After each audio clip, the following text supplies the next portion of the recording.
Okay, welcome back. Thank you so much for being here. It's nice to see. I haven't seen some of you for a while. Good to have you in the space again. So I've started talking about this text that came out of my desire to start to support lay practice. And as I've been saying that it's actually pretty hard to keep one's practice balanced and vivid, alive, outside of a kind of residential practice setting, because we tend to slide to one side or the other in our zazen. And the lack of clear, explicit instruction about Zen meditation is part of the problem. It's been an orally transmitted tradition for a very, very, very, very long time. That is, one receives instruction face to face. And so the texts about Zen meditation are actually very poetic and not super explicit, especially if you've studied something like the Pali Canon or the Indo-Tibetan tradition. You go, wait a second, how come we don't talk about meditation in Zen? Isn't this the meditation school? And so my training with White Plum lineage and Chosen and Hogen, and then with Shodo Harada Roshi, and then the Indo-Tibetan tradition has led me to feel like we can learn a lot and bolster, clarify our practice of Zen from these other traditions. There are many things that are explicit in these other traditions that are poetic or implicit in the teachings of Zen. So I talked about this a little bit a few weeks ago, but some of you weren't here, so I want to touch again on the practice sequence that I have been inviting in particular. So one could say that Buddha's meditation is a balance of shamatha and vipassana. Shamatha is calm abiding. It's like a literal translation. We could talk about that as one-pointedness or concentration. We could say it's the aspect of letting go of thought so that the mind ground becomes apparent. Basic clarity, basic emptiness.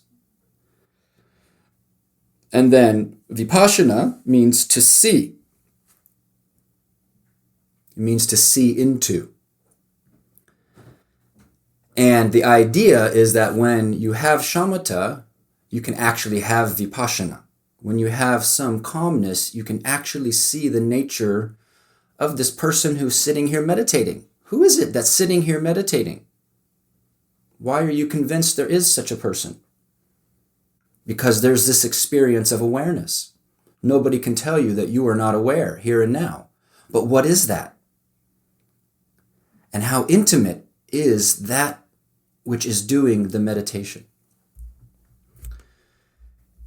It at some point became the characteristic of Chinese meditation, and this influenced Chan, the Chinese form of Zen, to have shamatha and vipassana be simultaneous.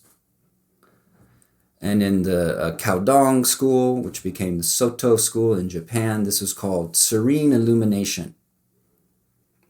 Serene being the shamatha, the resting, the emptying the mind side. Vipassana being the bright awakeness that is simultaneous with that resting. Ideally, if someone is doing a practice like shikantaza, it has that quality. We're not just hanging out on our meditation cushions trying to feel cozy. There is a quality of calmness, but there's also a quality of vividness. Because otherwise, we don't see into the nature of things. But if we only have vividness and we don't have calmness, then there's a striving quality, and we're just trying to make something happen in our practice. and it doesn't have the nourishment of restfulness.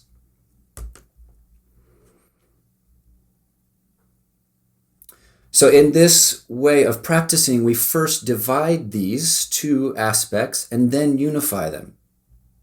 So I was inviting you into shamatha, right? Which for many people who encounter Zen teachings, the basic shamatha practice is to follow the breath. I don't like the term follow the breath. That implies that you're behind it. You're not behind it. That's why we need vipassana, because we think we're behind it. There's nobody behind the breath. We attune to the flow of the breath. For shamatha, you could just as easily be working with sound. You could be listening. You could be feeling the palms of your hands. I've actually found great benefit and often recommend people work with just resting their eyes on a candle flame. No, it's not traditional Zen practice, but that probably had a lot to do with it's not super practical when you've got, 150 people sitting on bamboo mats in a room to have candles there. It's easy to become dogmatic about tradition. Shamatha, you can work with any object. Any phenomena of your senses can be used as a means to rest your attention. Any. The breath has its benefits, has its energetic benefits. So we begin with shamatha. This is the basic coming to rest. I like to emphasize that we can mistake the side effect of shamatha for the primary intention. And I think this can clear up a lot of confusion. When we're doing concentration practice, the intention is primarily that your attention and the object, they stick together. They're touching as much as possible. You're connected, you're in contact. You might have a feeling of being rooted, of being deeply connected, of intimate engagement. When it ripens, we feel like we're merged with that which is meditating, and that which is meditated upon become like this, right? We have that experience, a kind of unified state. That's not the goal, but it's damn nice, and it's very supportive. That is the primary intention, is attention and object, whether it's attention and breath, attention and sound, attention and koan, to be together. Secondary is whether there are or aren't a lot of thoughts. And I think this is helpful to clarify, because you can be practicing very well. You can be engaged in concentration and still the mind is emitting thoughts. That's what it does. It emits thoughts. I think it was Uchiyama Roshi who said something like, the brain emits thoughts. You could think of it like that. That's what it does. We don't actually want to suppress that, because we lose vitality. We lose actually the brightness of mind when we suppress the mind at all. And that's not our practice. So when you're doing the shamatha phase, if you're practicing in this threefold way, the main thing is just, let's call it staying in the groove. If you do that for long periods of time, that tends to lead to quiescence, right? That tends to lead to less thoughts because you're not engaging them. You're intimate with the object. It tends to lead to a more empty mind, which leads to tranquility, which is all good. But if you sit down and you decide that your meditation is about not having thoughts, of course you could do that, but that's not actually the point.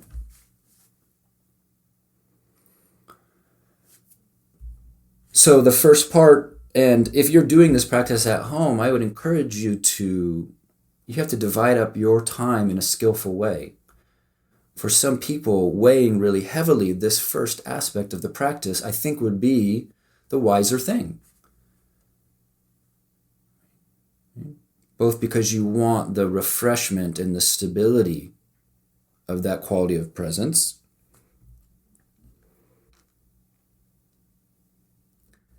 and because we're building the skill. We're building the skill of being able to really be here. One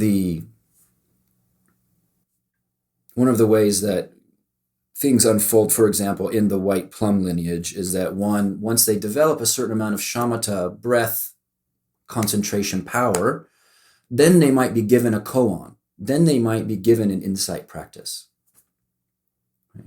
And so we're replicating that larger unfolding of practice in each session. So at some point after doing shamatha, you would move on. And I don't know exactly how you would do that. I guess you'd have to glance at a clock or something. Maybe you set a timer. Maybe you can feel that, okay, I practiced for 40 minutes. I've been sitting for 15 or 20 now. Then you turn to the insight phase. The basic idea is that whether you think it's been spectacular or lousy, you have affected your mind by the concentration you've endeavored in. Right. To some degree or another, and that depends on many things. It depends on our practice background, it depends on how long we sat for. The mind is more serviceable. That was the term the Buddha used when he described the states of concentration that he cultivated wildly, to a wild depth that most of us are not interested in, and have mastered the ability to focus the mind in different ways. He said, I made my mind serviceable, malleable, and wieldy. You find that in the Pali Canon.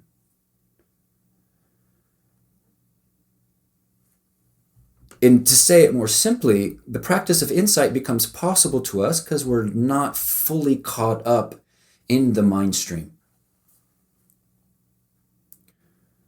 We might have initiated ourselves into the distinction between the not ultimate distinction, but the relative distinction between awareness and that which arises within it. You come to that place where you can see thoughts come and go without entanglement. That which sees thought come and go is free of the coming and going of thought. And so we take that further. Now, I have found this practice in various ways in Chan texts and Zen texts many times. In the Dzogchen tradition of Tibetan Buddhism, it's most explicitly delineated how do you do this particular practice. And this particular practice, there is a name for it. I can't even pronounce it in Tibetan, so I'm not going to tell you what it is. But basically, I'm not going to tell you the name, I'm telling you how to do it. The basic thing is that you put awareness, attention, directly on thoughts. Now, in so doing, you reinforce the distinction between your attention and the content, or your awareness and the content of awareness. Even to make this effort is a skillful maneuver. Right? You're deepening the experience and confidence that you are not your thoughts. Yeah. Again, this is not an ultimate truth here, but it's a deeper relative truth. You are not your thoughts. You can look at them. It's a little bit like head in a fishbowl. That's the best visual metaphor I have for this. So first of all, to do this practice, you have to have your eyes open. I've tried it with the eyes closed, and it's much harder to do. When the eyes are closed, there is less clarity about the nature of mind.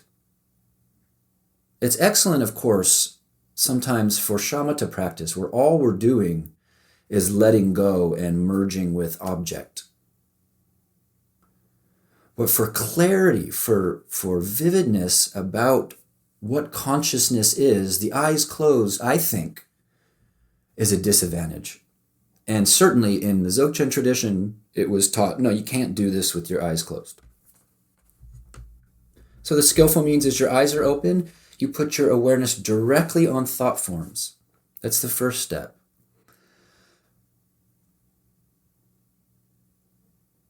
There's a little bit of dissonance for some folks at first doing this. It's weird.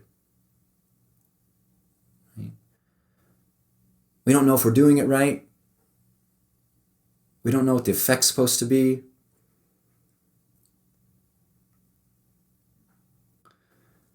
The first element of that is just doing this will help you get more vivid clarity on what goes on in your mind. There's a teaching you find in Indo-Tibetan Buddhism, and I think in Poetic Ways in Zen, that talks about there's the coarse thoughts and movements of the mind that we usually catch, especially if we're beginning to practice mindfulness.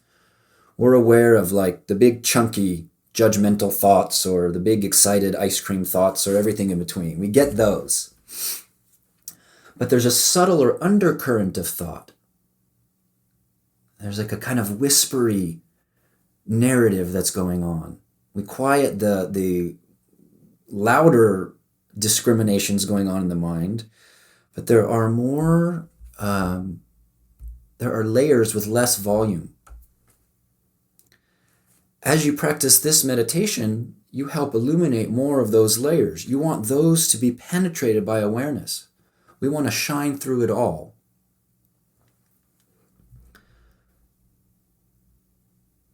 But the doing of the practice is just as simple, and you could try it right now. Eyes open. And put attention directly on thought.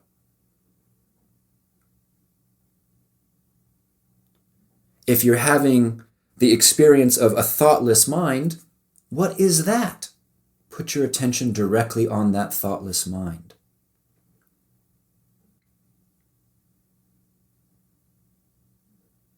In doing so, duality collapses, even for a moment. In doing so, the substance of the meditator and things that go through the mind dissolve, if only for a moment. That's part of the point. We're thawing the solidity of the self in a very direct way, if only momentarily.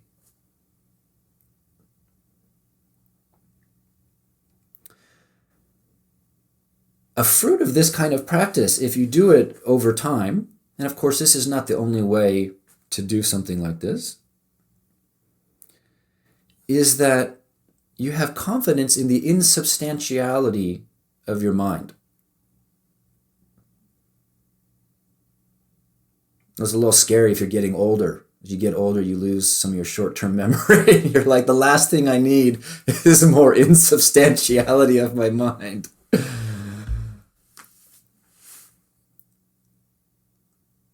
But we hear things like all phenomena are empty, or everything is emptiness or is spaciousness. And where the rubber hits the road is our own cogitation. We need to see that this mind is empty. These thoughts have so much power to pull us this way and that way. These thoughts which carry so much authority. By doing this kind of practice, we see just how ephemeral and dreamlike every thought is.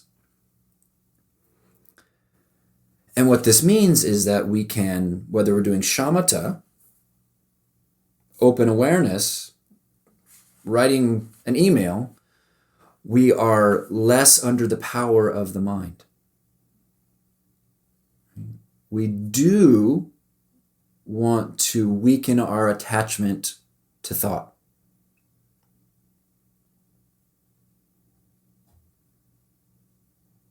I think it actually makes your mind more fluid rather than making you a less functional person. I name that because sometimes there's the fear that we'll become less functional. Some of us depend on our intellects for a living and we worry, oh no, I don't want my mind to be empty. Empty doesn't mean absence of mind. It means transparency of mind. It means the lightness.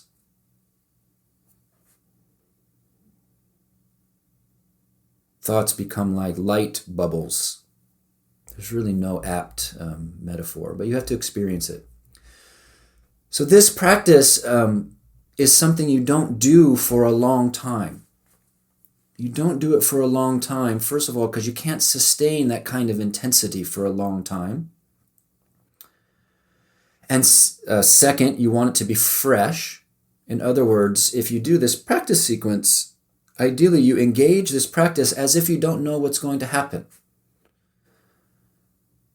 And that's an art for us as practitioners, no matter what kind of practice we're doing. We have to come at it without the assumption that we know what's going to happen. How do we disrupt the ho-hum attitude?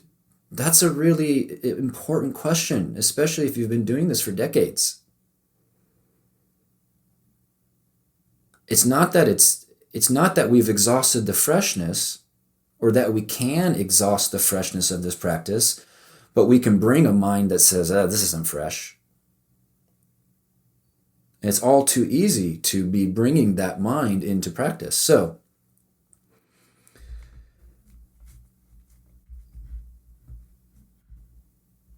we do this practice, in particular, the one of shining intense awareness, alert awareness on thoughts or on the mind that is absent of thought.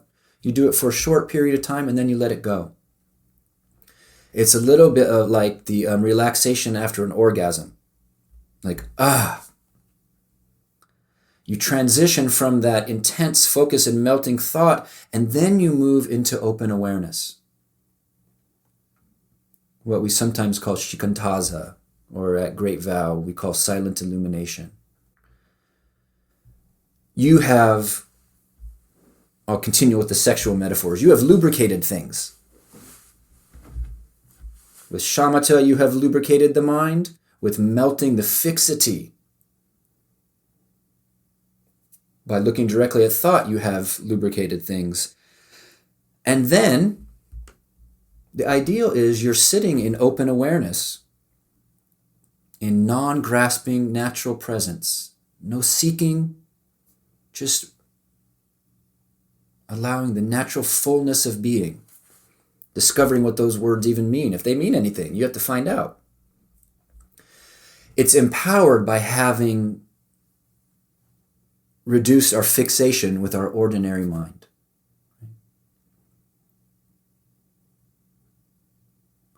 It's very hard, I think, in modern culture, maybe harder than ever, to just sit down and do a practice like shikantaza, open awareness, or so forth. We have very choppy, highly stimulated minds.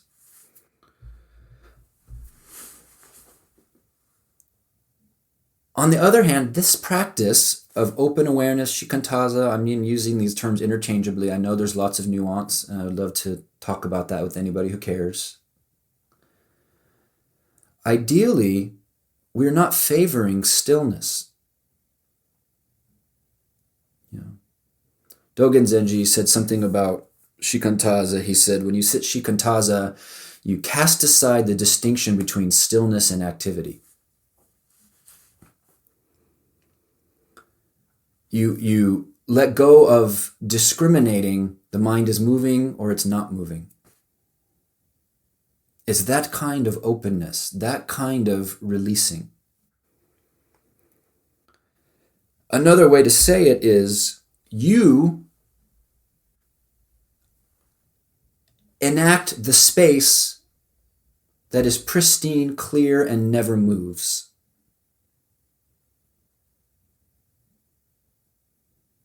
And within that, the mind dances. Within that, sensations come and go. But you embody, you enact that which is unmoved, and so it doesn't matter how much movement there is.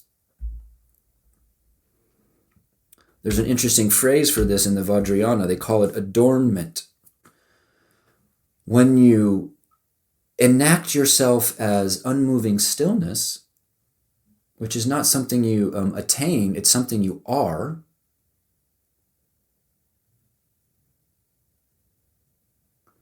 then the energy of the mind it's almost like an enhancement of that. That stillness is edified by being unmoved in the midst of movement.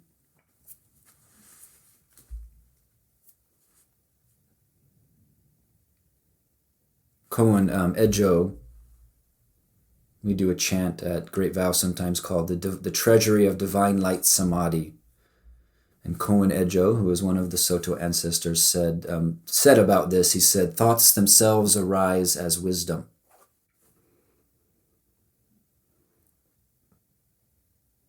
In this soft but vivid mind, they can do that. In the grasping mind, they definitely don't arise as wisdom. Not the kind of wisdom he's talking about.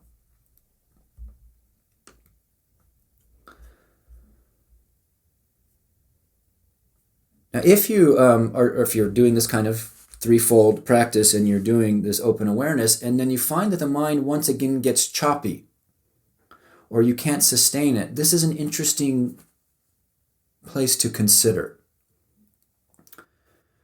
On one hand, if we go back to another practice and seek more clear ground, like, okay, I don't know what I'm doing, so let me at least concentrate on my toe, or let me at least focus on my breath, then we don't develop confidence in the open awareness. We don't develop confidence that even in this mess of the mind, I can embody this unmoving stillness, this pristine space. So that's something to consider. Of course, nobody knows what's going on in your meditation but you. At the end of the day, I'm afraid not even, maybe if you were right in front of them, a mature teacher could see something of your state of mind. But when you're at home, so there's something to be said for you just stick to it. And many of you have heard me go on my soapbox about not doing channel changing meditation.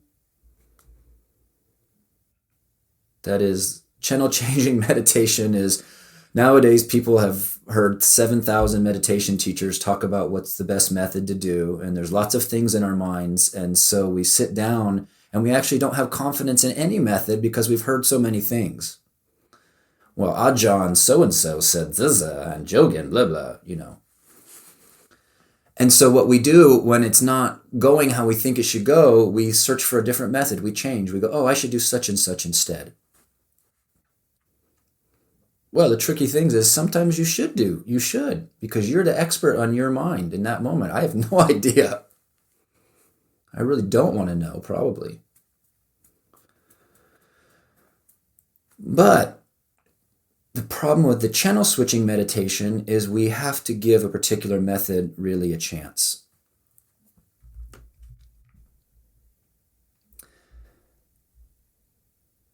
The quality of resting in openness doesn't actually exclude concentration.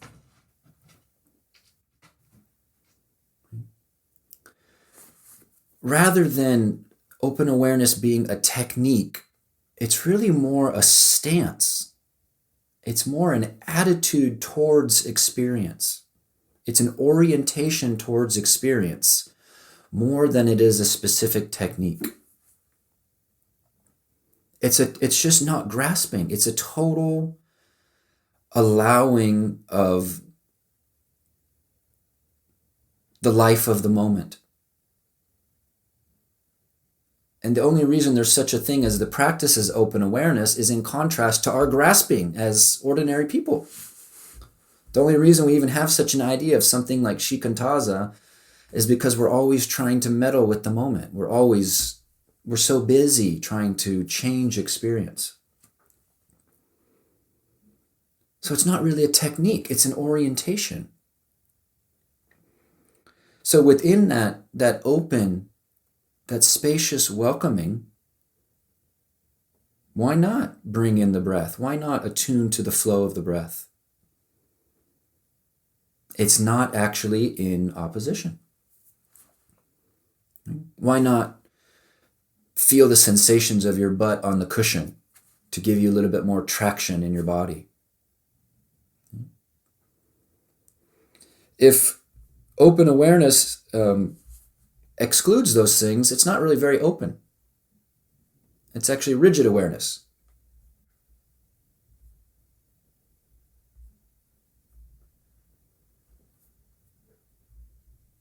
So,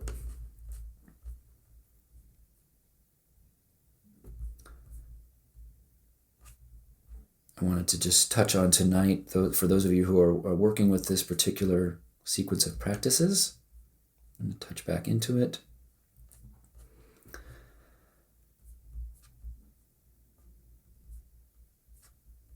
I'm looking at the text right now to see if there's anything else I want to say. Well, I'll be continuing with it. This text has basic Buddhist contemplations in it that sandwich the practice, because I feel like it's very easy for us to slide into a secular approach to meditation, which is fine, but that's not what I want to teach. I mean, that's definitely not what Zen Buddhism is. And so these reflections on the nature of reality are just a reorienting to what Buddha Dharma is about.